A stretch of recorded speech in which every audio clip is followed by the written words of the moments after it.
시청자 여러분 안녕하십니까? 뉴스포 시작합니다.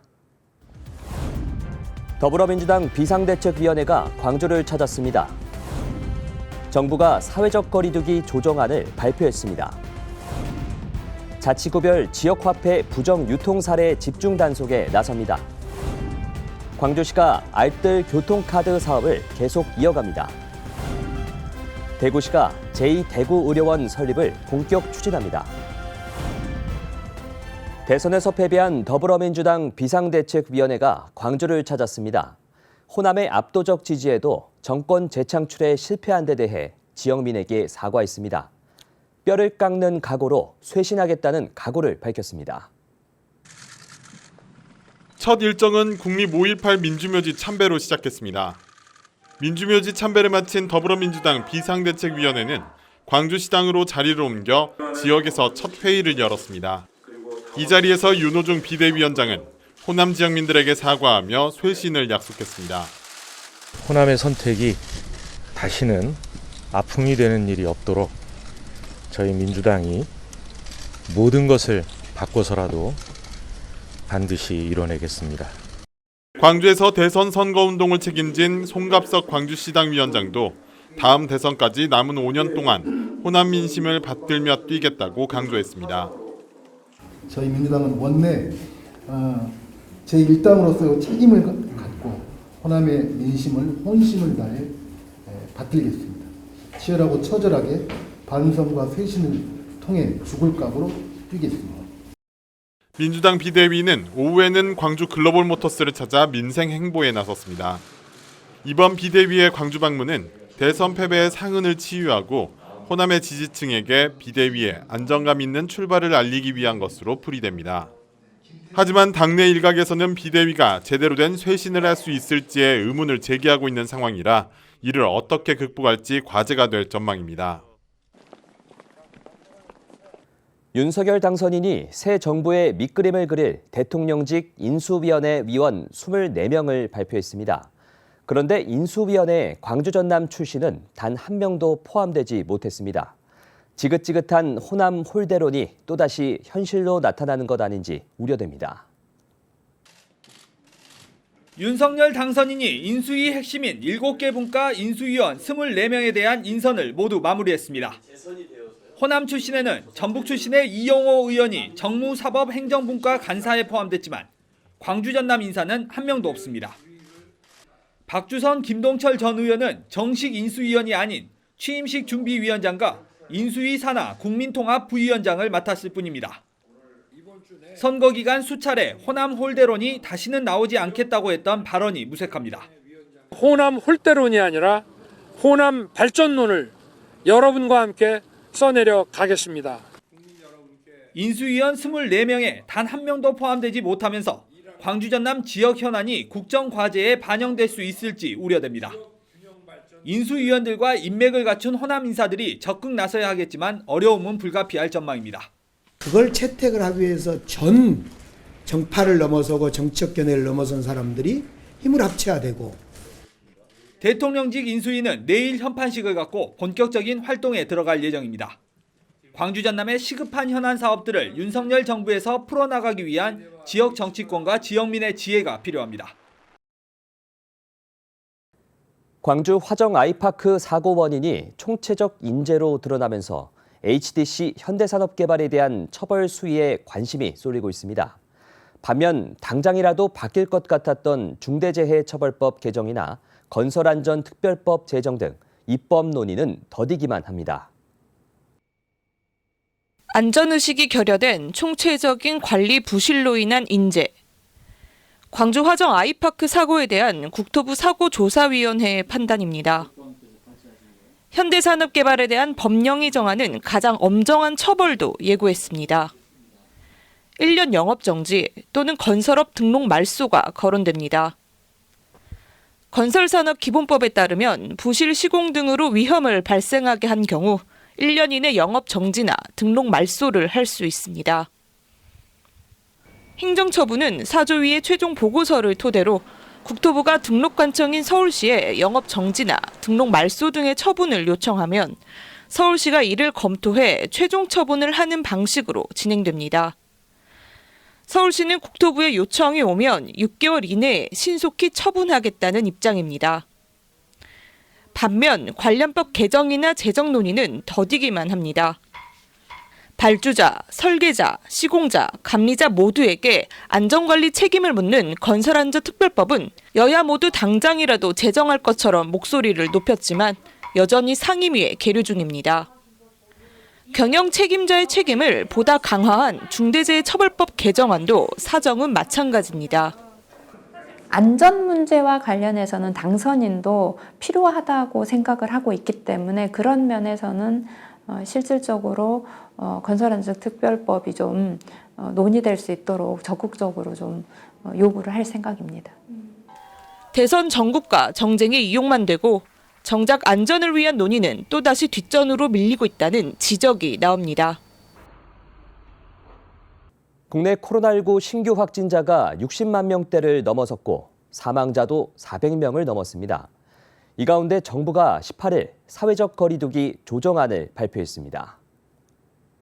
중앙방역대책본부는 17일 0시 기준 코로나19 신규 확진자가 62만 1,328명이라고 밝혔습니다. 지난 14일부터 동네 병의원에서 받은 전문가용 신속항원검사에서 양성이 나와도 확진으로 인정되는 등 진단체계가 달라진 것과 누락됐던 숫자가 포함됐기 때문입니다. 신규 환자가 정점을 향해 가면서 위중증 환자와 사망자도 가파르게 증가하고 있습니다.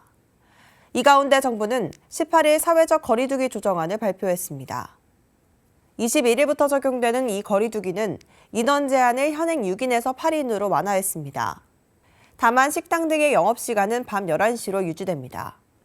권덕철 중앙재난안전대책본부 제1차장은 18일 오전 정부 세종청사에서 주재한 중대본 회의 모두 발언에서 오미크론의 대유행과 의료 대응체계의 부담, 유행 점정 예측 등의 불확실성을 고려할 때 거리두기를 대폭 완화하기에는 우려가 큰 상황이라면서도 자영업자와 소상공인들의 생업 고통을 덜고 국민들의 일상 속 불편을 고려해 인원수만 소폭 조정하는 것으로 결론을 내렸다고 밝혔습니다. 끝으로 권 차장은 오미크론의 치명률이 델타에 비해 낮지만 독감과 유사해지는 경우는 백신을 접종한 때뿐이라며 국민들의 예방접종과 방역수칙 준수가 절실히 필요한 때라고 강조했습니다. 전국 지방자치단체가 자치구별로 지역화폐 부정 유통 사례 집중 단속에 나섰습니다. 전국 지방자치단체가 지역화폐 부정 유통 사례를 집중적으로 단속한다고 밝혔습니다. 경기 화성시는 오는 31일까지 지역화폐인 행복화성 지역화폐 부정 유통 사례를 집중 단속합니다.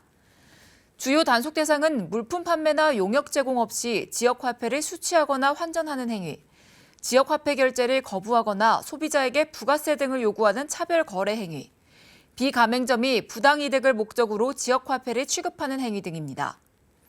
화성시 단속 과정에서 휴폐업업소가 가맹점으로 등록된 현황도 조사해 가맹 취소 처리할 방침입니다. 지역화폐 부정유통 시 2천만 원 이하의 과태료가, 당국의 조사를 거부하거나 방해하면 500만 원 이하의 과태료가 부과되며 화성시는 중대 위법 사항에 대해 수사기관에 수사를 의뢰할 계획입니다. 지난달 말 기준 행복화성 지역화폐는 총 8,190억 원어치 발행됐습니다.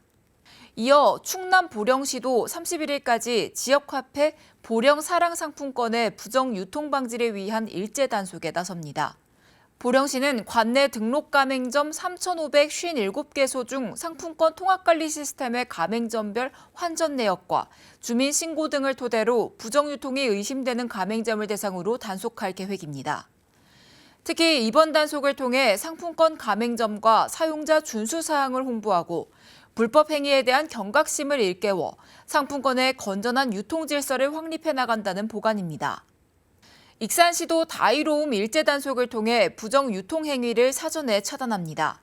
이 기간 동안 주민신고 접수센터를 운영해 주민 제보를 활용한 현장 점검을 실시하고 운영 대행사인 KT의 블록체인 기술로 빅데이터를 사전 분석해 단속합니다. 또한 금융협력사는 이상금융 거래 탐지 시스템을 운영해 카드 거래와 전자금융 거래 시 부정 사용 등 의심 거래를 실시간으로 모니터링하고 있습니다. 익산시 관계자는 지역화폐 활성화와 부정유통 근절을 위해 시민 여러분과 가맹점주의 많은 관심과 동참을 바란다고 말했습니다. 택시에서 뛰어내려 숨진 20대 여대생에 관한 청원입니다. 지난 4일 밤 9시쯤 경북 포항에서 한 여대생이 주행하던 택시에서 뛰어내려 뒤따라오던 차량에 치여 숨지는 사고가 발생했습니다. 이에 숨진 A씨의 동생은 인터넷에선 누나의 사망을 기사로 보도하고 있지만 부정확한 정보와 사고가 발생하기 전까지의 인과관계가 생략돼 있다며 누나의 죽음에 대해 진상규명을 촉구하는 글을 청와대 국민청원에 게시했습니다.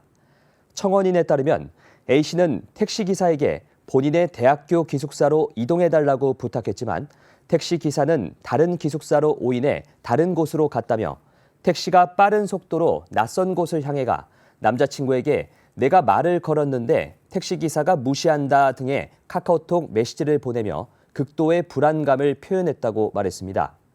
청원인은 주사 맞는 것도 무서워할 정도로 겁이 많은 누나가 그렇게 무서운 선택을 할 정도였으면 그 상황이 얼마나 무서웠을지 상상이 가지 않는다고 비통한 심정을 드러냈습니다. 경찰이 확보한 택시 블랙박스 영상에 따르면 A씨가 택시기사에게 A 대학 기숙사로 가달라고 말하는 모습이 확인됐다고 말했습니다. 그러나 택시기사는 B 대학 기숙사로 가면 되느냐며 다른 학교 이름을 말했고 이에 A씨는 네라고 답한 것으로 알려졌습니다. 택시가 예상한 방향과 다른 길을 달리자 A씨는 어디로 가느냐고 물었고 택시기사가 대답이 없자 A씨는 내려도 되느냐고 재차 물었고 이번에도 기사가 아무 대답이 없자 달리는 택시에서 뛰어내렸다고 말했습니다. 경찰은 처음에는 차량 주행 소음밖에 안 들렸다며 택시기사는 A씨가 하는 말을 듣지 못한 것처럼 보였다고 말하며 택시기사가 일명 보청기라고 불리는 청력 보조 장치를 착용하고 있었다고 말했습니다. 현재 경찰은 다방면의 가능성을 열어두고 의사소통 과정에서 빚어진 오해인지 운행 도중 다른 문제는 없었는지 사고 경위를 조사하고 있습니다. 해당 청원에는 18일 오후 1시를 기준으로 약 4만 명이 동의했습니다. 수도권 소식입니다. 마포구가 공유주차 사업을 활성화합니다. 특히 공유주차 사업이 서울시와 협치 사업에서 마포구 자체 사업으로 전환돼 공유자와 이용자 모두에게 안정적인 서비스를 제공할 계획입니다. 마포구는 도심 속 주차난 해소를 위해 공유주차 사업을 활성화합니다. 공유주차 활성화 사업은 민간 주차장을 활용해 주차 공간을 확보하는 사업입니다. 거주자 우선 주차장 공유와 부설 주차장 개방 지원, 골목 공유주차 사업 등으로 구성됩니다. 거주자 우선 주차장 공유는 모두의 주차장 어플을 통해 약 3,700면을 확보해 운영 중입니다. 부설 주차장 개방 지원 사업은 학교와 종교시설, 기업체 등의 주차장 개방을 이끌어내고 있습니다. 올해부터는 서울시와 진행하던 협치 사업에서 전액 마포구 예산으로 진행하는 자체 사업으로 전환해 안정적인 서비스를 이어갑니다. 마포구의 불편을 해소하는 일을 내 손끝에서 이룰 수 있다면 어떨까요? 마포구는 지역사회 불편 해소를 위해 주민참여 예산 제한 사업을 3월 31일까지 신청받고 있습니다. 마포구는 3월 31일까지 지역사회 불편을 해소하기 위해 주민참여 예산 제한 사업을 공모합니다. 단년도 완료 가능한 사업이라면 마포구민 누구나 신청 가능합니다. 취약계층 지원으로 삶의 질을 개선하거나 지역별 특성을 살릴 수 있는 사업을 대상으로 합니다. 마포구청 누리집 주민예산 참여 예산방 혹은 마포구청 6층, 마포 1번가 연구단에 직접 제출 가능합니다. 3월 31일까지 신청받으며 4월 검토를 거쳐 5월부터 사업이 시행됩니다. 자세한 내용은 마포 1번가 연구단 구정연구팀에 문의 바랍니다. 축구 꿈나무 육성을 위해 마포구와 아현중학교 간 관악협력 협약 체결이 진행됐습니다. 이는 운동에 재능이 있는 학생들이 꿈을 조기에 발견하고 발전해 나갈 수 있도록 돕기 위함인데요. 이번 협약은 2025년까지 축구 꿈나무들의 도약을 위해 진행됩니다. 지난 3월 10일 마포구와 아현중학교 간 관악협력 협약 체결이 진행됐습니다. 운동에 재능이 있는 어린 학생들이 조기에 꿈을 발견하고 실현할 수 있는 운동부 도약의 기틀을 마련하기 위함입니다. 축구 꿈나무를 육성해 재능 있는 학생들이 안정적으로 자신의 꿈을 펼칠 수 있도록 지원합니다. 아현중학교 교장과 수석 코치, 보조 코치, 학부모 대표 등이 참석한 가운데 8층 대회의실에서 진행됐습니다. 협약은 2025년까지 진행되며 행정, 재정적 지원과 학교 발전을 위한 유기적인 협력을 약속했습니다. 광역시 소식입니다. 대전시가 사회적 경제 기업의 자립과 침체된 지역 경제 활성화를 위한 사회적 경제 기업 대전형 공공일자리 지원 사업을 추진합니다. 대전시가 사회적 경제기업과 사회적 경제연대 조직을 대상으로 2022년 사회적 경제기업 대전형 공공일자리 지원사업 공모를 오는 3월 27일까지 진행합니다. 이번 사업은 1일 8시간, 주 5일 근무하는 두드림 일자리 사업과 1일 4시간, 주 5일 근무하는 공공일자리 사업 두 가지로 나눠 추진됩니다. 지원 대상은 대전 지역에 거주하는 만 18세 이상 근로자를 신규 고용하는 사회적 경제기업과 사회적 경제연대 조직으로 두드림 일자리 170명, 공공일자리 114명 등 총 284명을 선발해 기업당 최대 5인까지 지원합니다. 또한 지원 기간은 계약일로부터 8개월간이며 지난해 대비 17% 증액된 33억 8,300만 원이 사업에 투입됩니다. 참여 신청 방법 등 자세한 사항은 대전시청 홈페이지 또는 대전일자리경제진흥원 홈페이지 공고문을 확인하시기 바랍니다. 대전시가 자원 순환 분야 공공일자리 사업을 추진합니다. 이에 분리배출 도우미, 환경감시단 등 총 164명을 채용할 계획입니다. 대전시가 코로나19로 인한 일자리 창출과 생활 폐기물의 적정 처리, 자원 재활용 활성화를 위해 자원순환 분야 공공일자리 사업을 추진합니다. 대전형 새로운 공공일자리 사업의 일환으로 추진되는 이번 사업은 자원 재활용 활성화를 위한 7개 사업과 생활 폐기물 불법 투기 방지를 위한 3개 사업 등 총 10개 사업으로 추진됩니다. 대상자는 자치구별로 공고를 내고 서류 심사와 면접을 통해 선발하게 되며 1일 8시간 이내 주 5일 근무로 월 200만 원 정도의 급여를 받게 됩니다. 한편 추진 시기, 기간 등은 자치구별로 다르게 진행돼 자세한 사항은 거주지 자치구 환경과에 문의하면 됩니다. 광주 자동차 산업의 100년을 책임질 광주형 일자리 시즌2의 성공을 위한 드림팀이 가동됐습니다. 광주형 일자리 시즌2 드림팀은 대선 공약의 광주형 일자리 시즌2의 주요 과제들이 반영됨에 따라 대통령직 인수위원회의 공약 구체화를 대응하기 위해 구성됐습니다. 광주형 일자리 시즌2 추진을 위한 정부 지원폭은 차기 정부 국정과제, 세부 실행계획 등이 어떻게 반영됐냐가 중요하다고 판단되는 만큼 드림팀을 집중 운영해 나가겠습니다. 광주형 일자리 시즌2 드림팀은 지역 혁신기관과 대학, 자동차 안전연구원 등 각 분야 전문가 51명으로 꾸려졌으며 특화단지, 인프라, 기업 지원, 사업, 4개 분과에서 활동하게 됩니다. 드림팀은 지난 8월 첫 회의를 개최해 운영 방안 등을 논의했으며 앞으로 매주 1회 이상 분과별 회의를 통해 대통령직 인수위원회에 제안할 시즌2 세부 과제와 실행 계획을 수립할 방침입니다. 광주시가 걷기나 자전거로 이동한 거리만큼 대중교통비를 할인해주는 알뜰 교통카드 사업을 계속 이어갑니다. 알뜰 교통카드 사업은 대중교통을 이용하기 위해 걷거나 자전거로 이동한 거리만큼 마일리지를 적립 지급하는 것으로 카드사 추가 할인 혜택을 포함하면 대중교통비를 최대 30%까지 절감할 수 있습니다. 광주시의 알뜰 교통카드 가입자는 사업이 도입된 2020년에는 3,500명, 2021년은 75% 증가한 6,131명을 기록했으며 이용자의 월 평균 절감액은 12,184원으로 나타났습니다. 지난해 많은 시민들께서 알뜰 교통카드에 가입하고 사용해 주셨는데요. 올해도 대중교통비 할인은 물론 환경과 건강까지 지킬 수 있는 알뜰 교통카드를 많이 이용해 주시기 바랍니다.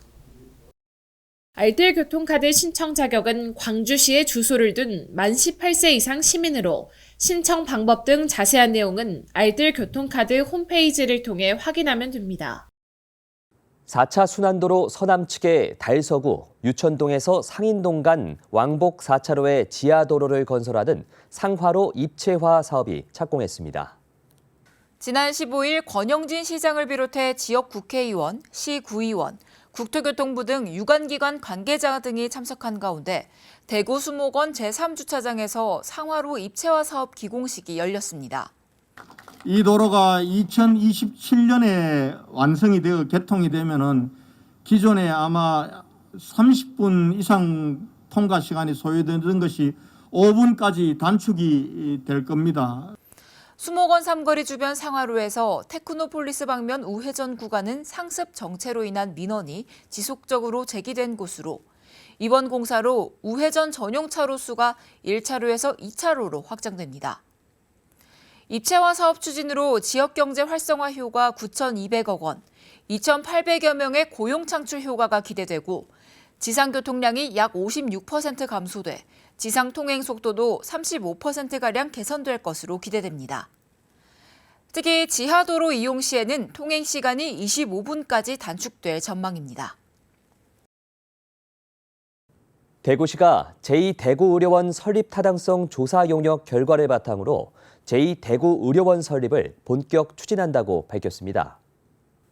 타당성 용역은 2021년 7월부터 2022년 3월까지 약 8개월간 용역 수행기관과 지역의료계, 공공의료 전문가, 시민단체, 시의회 등 19명의 자문단이 참여해 진행됐습니다.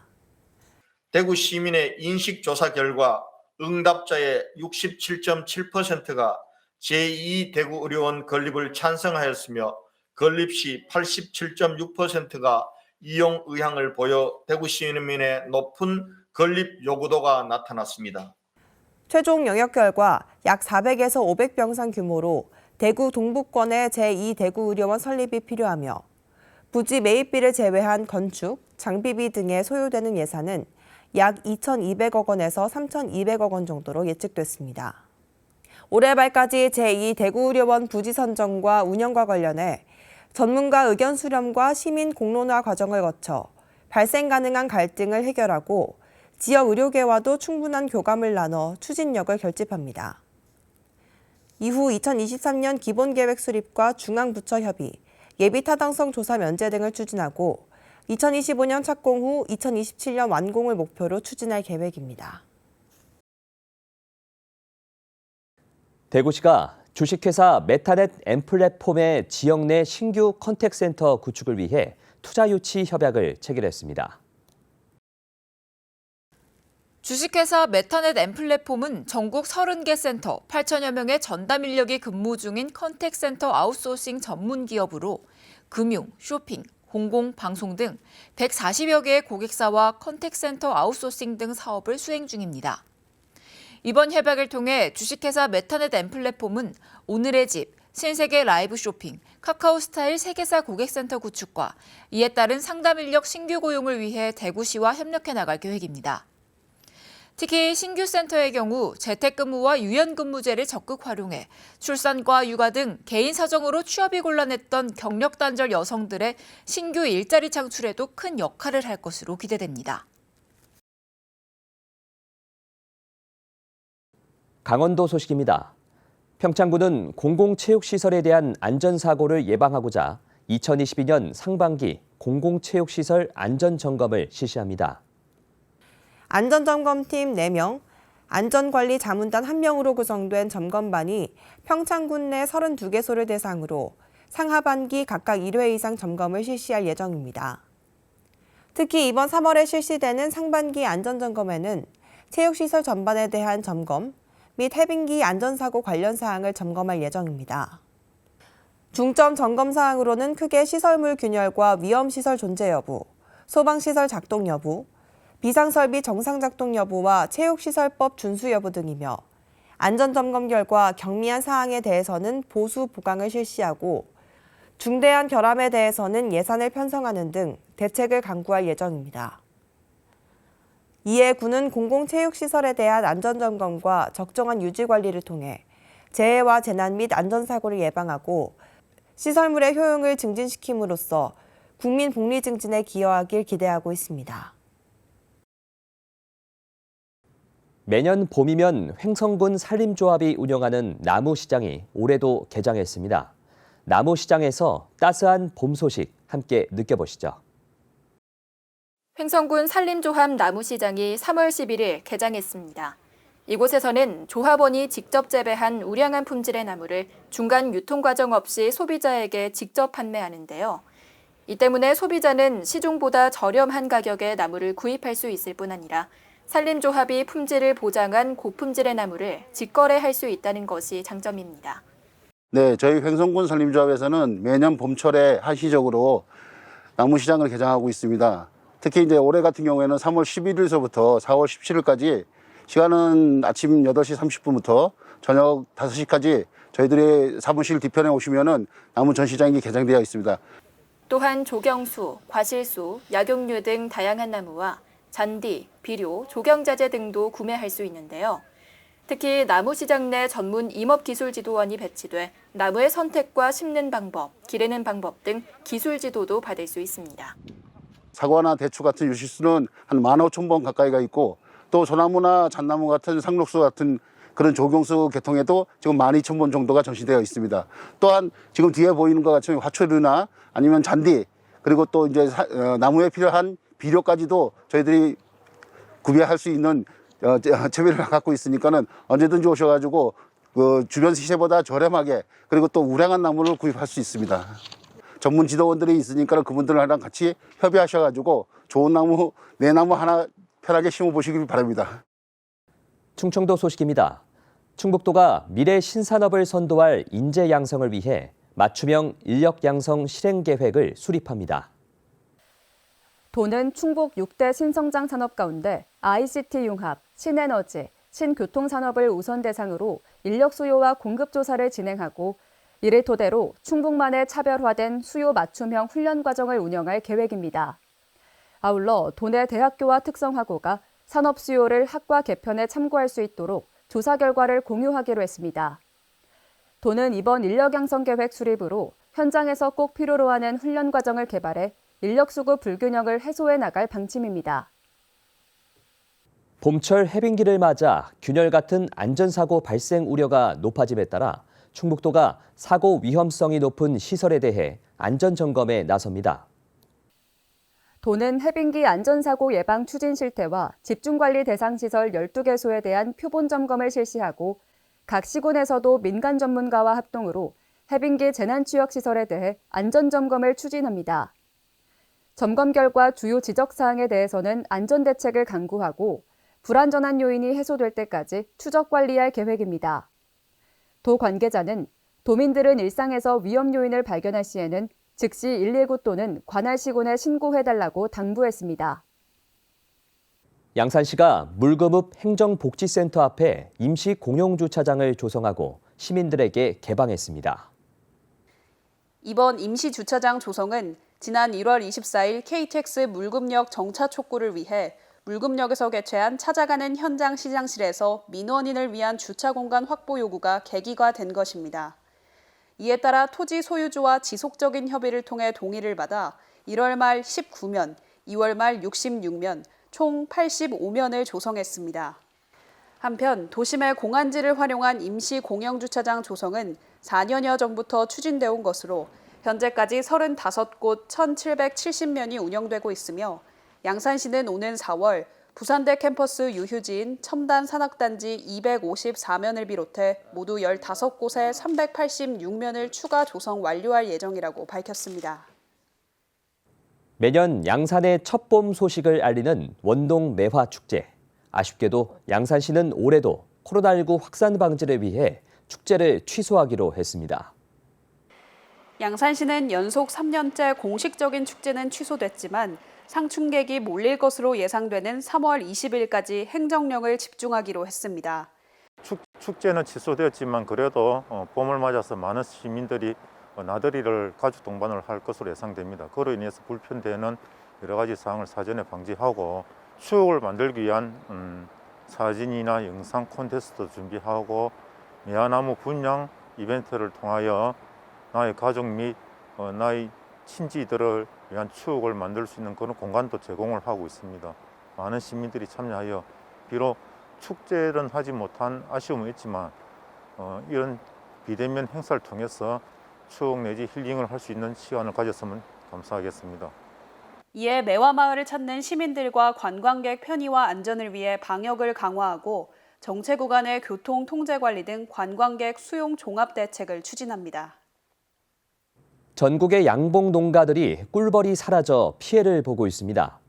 전남에서는 피해 농가들이 꿀벌을 살 수 있도록 지원해주고 있는데 광주는 이제서야 실태 파악에 나서 양봉 농가들이 애만 태우고 있습니다. 하루아침에 꿀벌 300만 마리가 실종된 광주의 한 양봉 농가. 벌통 100여 개 가운데 꿀벌이 모여드는 벌통은 단 9개에 불과합니다. 이마저도 상자 안을 열자 절반밖에 차 있지 않습니다. 양봉 농부는 결국 10년 동안 이어온 꿀 농사를 올해 포기했습니다. 그러나 이렇게 한순간에 이렇게 없어져 버리니까는 참 답답하죠. 내가 엄두도 못 내게 사서 할 수도 없고 돈이 많이 들어가니까는. 전남에선 1,300여 농가, 광주에선 96개 농가가 꿀벌 폐사 피해를 입었습니다. 한 통에 10에서 15만 원이던 벌 가격은 최근 30에서 40만 원으로 3배 가까이 올라 피해 복구도 쉽지 않습니다. 이에 전라남도는 새로 벌을 사는 입식 비용 일부를 지원해주고 있는데 광주시는 이제서야 피해 조사를 준비하고 있습니다.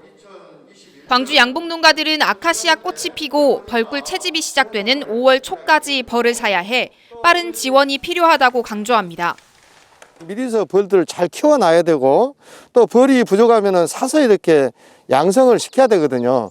근데 지금 그 입식 자금도 현재 굉장히 비싸져 있고 또 그것도 지원되지 않고 있기 때문에 굉장히 힘들어하고 있고 지금 답답한 심정입니다. 광주시는 3월 초에 피해가 접수됐다며 각 구청과 협의를 거쳐 빠른 피해 조사에 나서겠다고 밝혔습니다. 근데 벌이 없어서 안 채워두신 거예요, 선생님?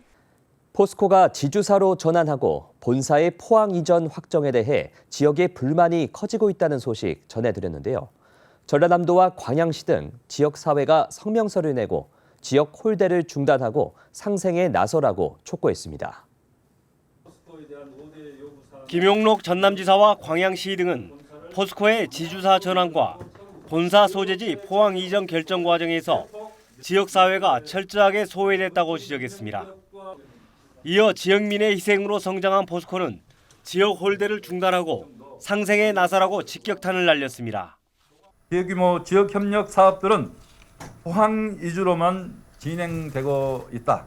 지역민들은 자존감에 큰 상처를 입고 심한 박탈감마저 느끼고 있다.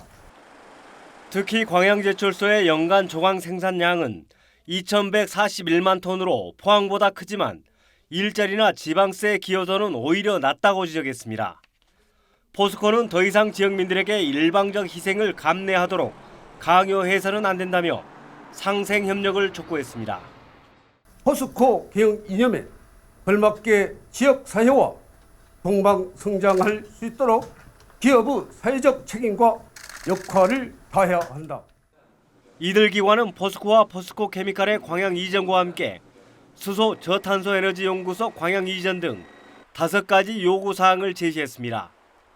전남도와 광양시 등은 지역 사회와 함께 여론 조성에 나서는 한편 요구 사항 관철을 위해 정치권과 공동 대응해 나갈 방침입니다.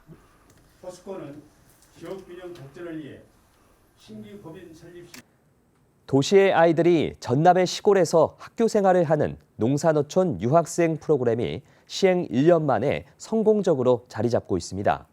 지난해보다 4배가 늘어난 유학생들이 전남을 찾았습니다. 곡성군이 조성한 유학마을입니다. 아이들이 직접 마당을 가꾸고 물을 뿌리며 즐거운 시간을 보냅니다. 뛰어노는 게 제일 좋은 것 같아요. 사람들이랑 친분감을 살짝 쌓고 숲을 체험할 수가 있어서 너무 좋았어요.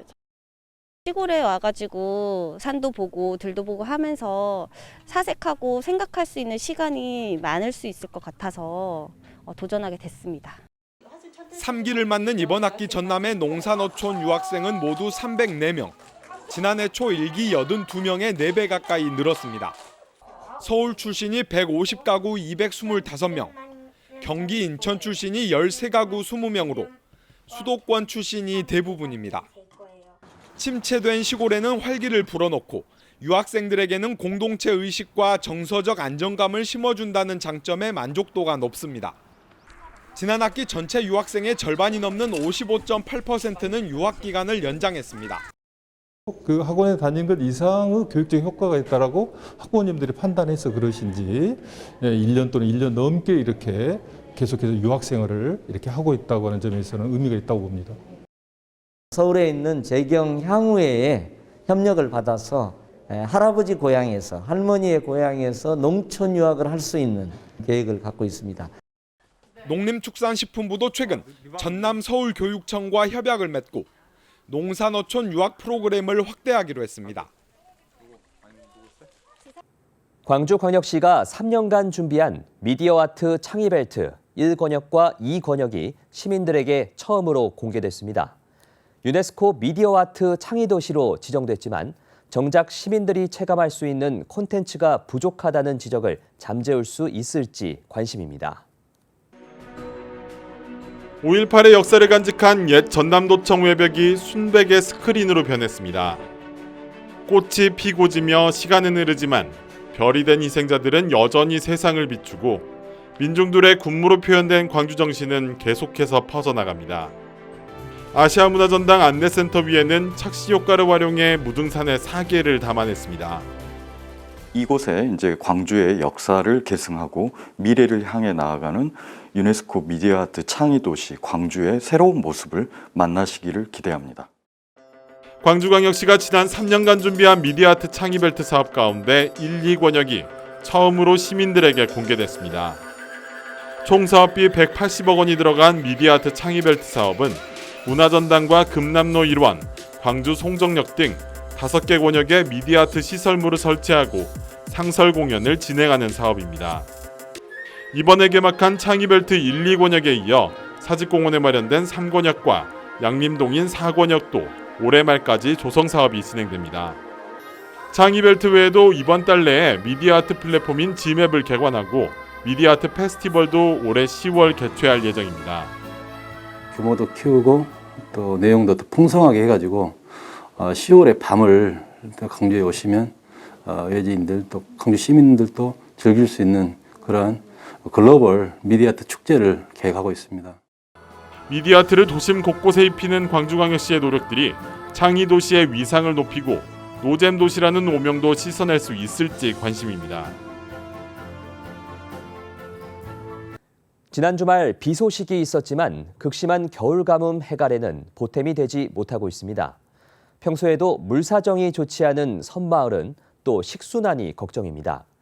일부 섬마을은 제한급수가 시작됐고 저수량을 늘리기 위해 소규모 하천과 계곡물까지 끌어올리며 사투를 벌이고 있습니다. 육지에서 100km 30여 분 떨어진 완도 보길도의 저수지입니다. 다리로 연결된 인근의 노하도까지 2개 섬, 7,500명의 주민들의 유일한 취수원입니다.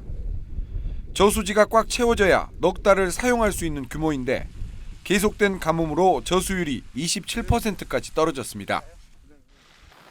지난해 10월부터 내린 비는 겨우 48mm로 평년 대비 16%에 그치고 있습니다. 저수량을 늘리기 위해 작은 하천과 계곡물을 모아 끌어올리는 대책도 추진하고 있지만 비가 내리지 않으면 한계에 다다를 수밖에 없습니다. 인근에 있는 계곡이라든지 거기서 유입되는 하천수를 최대한 지금 수원지로 올려가지고 일 한 1,000톤 정도 물을 펌핑을 해가지고 급수 공급하는 데 지장이 없도록 최선을 다하고 있습니다. 6년 만에 찾아온 극심한 가뭄에 주민들의 불편도 큽니다. 2일 급수, 4일 단수가 이루어지는 제한급수가 시작되면서 빨래며 설거지는 모아서 해야 할 처지에 놓였습니다. 물이 나오는 날이면 집집마다 물탱크에 받아놓고 아끼고 또 아껴야 합니다. 너무 가물어가지고 물 때문에 아주 굉장히 우리 어려움을 많이 겪고 있습니다. 그래서 빠른 시간 내에 어떻게 비가 좀 와야만이 올해가 해결될 것 같습니다. 본격적인 행락철을 앞둔 상가와 숙박업소는 비상입니다. 단체 관광객이 찾아오면 당장 물 걱정부터 앞설 정도로 하루하루가 물과의 전쟁입니다. 육지분들은 모르죠. 이 단수한다는 것을. 왜 그러냐면 육지에서는 그냥 그런 것이 없잖아요. 여기는 단수를 하기 때문에 물을 전략해서 쓰라 해도 몰라요, 그분들은. 그리고 힘들죠. 극심한 가뭄 속에 농업용수는 물론 식수까지 메마르면서 섬마을은 단비 소식을 애타게 기다리고 있습니다. 지난 한 해 동안 전남에서 발견된 유기동물 수는 8,000마리가 넘습니다. 버려지는 동물은 넘쳐나지만 이들을 보호할 수 있는 시설은 턱없이 부족한데요. 나주의 한 동물보호소가 늘어나는 유기동물을 위해 어쩔 수 없이 불법 건축물을 중축했다가 문을 닫을 안타까운 처지에 놓였습니다. 나주의 사설 유기동물 보호소 천사의 집입니다. 버려지고 학대당한 동물 150여 마리가 새로운 가족과의 만남을 기다리고 있지만 보호소는 존폐 위기에 처했습니다. 지난해 나주시로부터 시설의 80%를 철거하라는 명령을 받았기 때문입니다. 늘어나는 유기동물들을 감당할 공간이 없어 농지에 철제 울타리 등을 추가로 설치한 게 화근이었습니다.